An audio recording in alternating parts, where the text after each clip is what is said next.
Adresleri Başkanımız Sayın Sosyal'ın selamlarını, sevgilerini size iletmemi söylediler.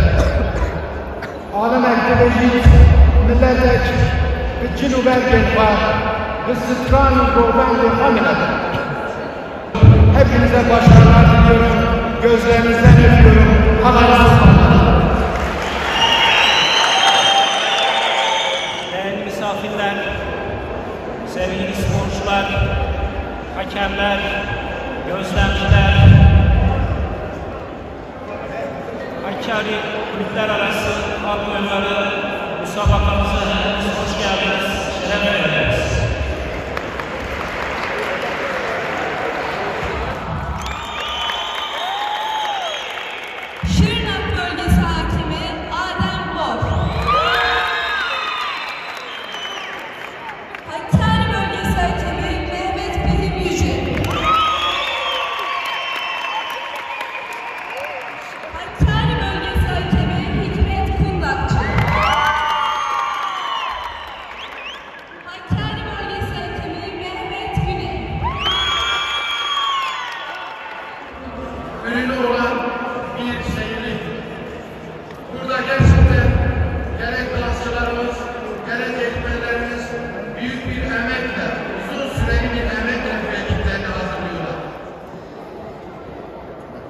Sayın Başkan, Sayın Canan.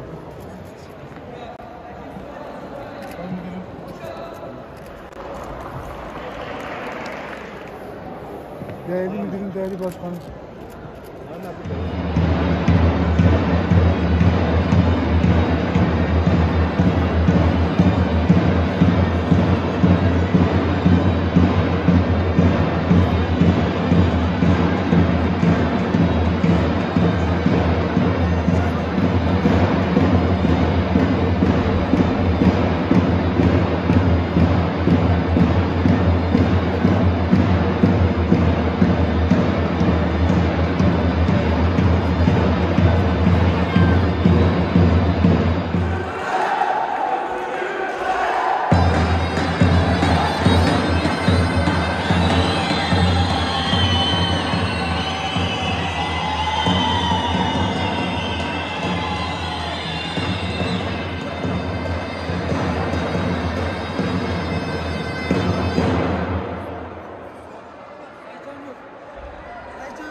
siz de gelin. Yok siz de sadece kızlar. Sevin. Yarışmamıza düzenli yolda gençler kapasitesi yarışacak olan ekibimize başlıyoruz. Şemdinli Halk Eğitim Gençlik Spor Kulübü'nün gösterilerini yapmak üzere sahneye davet ediyorum. Seyirciler hepinize tekrardan merhabalar. Ben Cihacan Gündüz. Bugün de sizlerle beraber Hakkari tanıtım üzerinden kentimizi tanıtmaya devam ediyoruz. Sevgili seyirciler, bugün de sizlerle beraber Gençlik ve Spor Merkezi'nde düzenlenen folklor yarışmasına konuk olduk. Burada bu folklor yarışması hakkında bilgi almak üzere Sıtkı Bey ile röportaj gerçekleştireceğiz. İsterseniz onu dinleyelim. Sıtkı Bey efendim, öncelikle nasılsınız? Sağ olun, teşekkür ediyorum. Siz de hoş geldiniz yarışmamıza.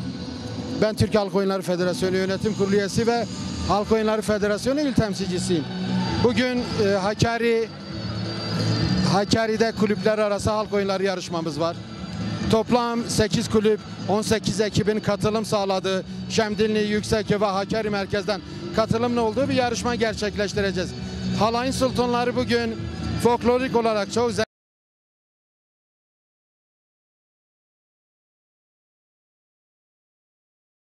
bir araya geldik. Elbette ki kültürler yarıştırılmaz.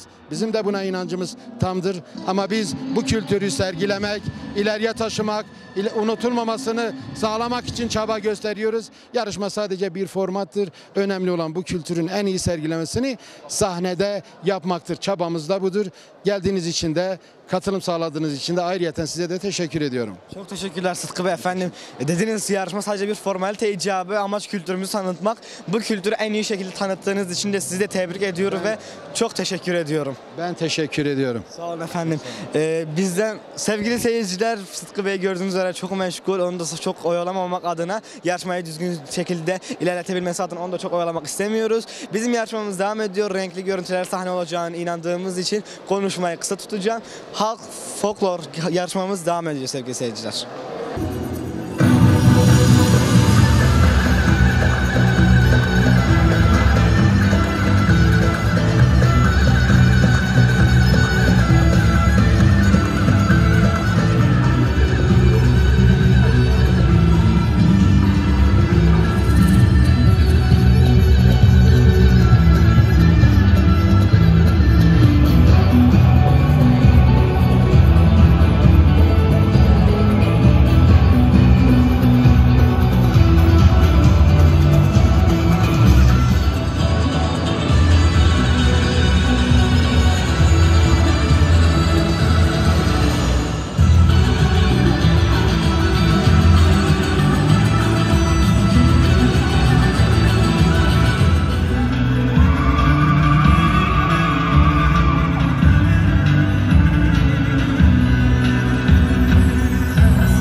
Hocam, rahat olun.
Tamam.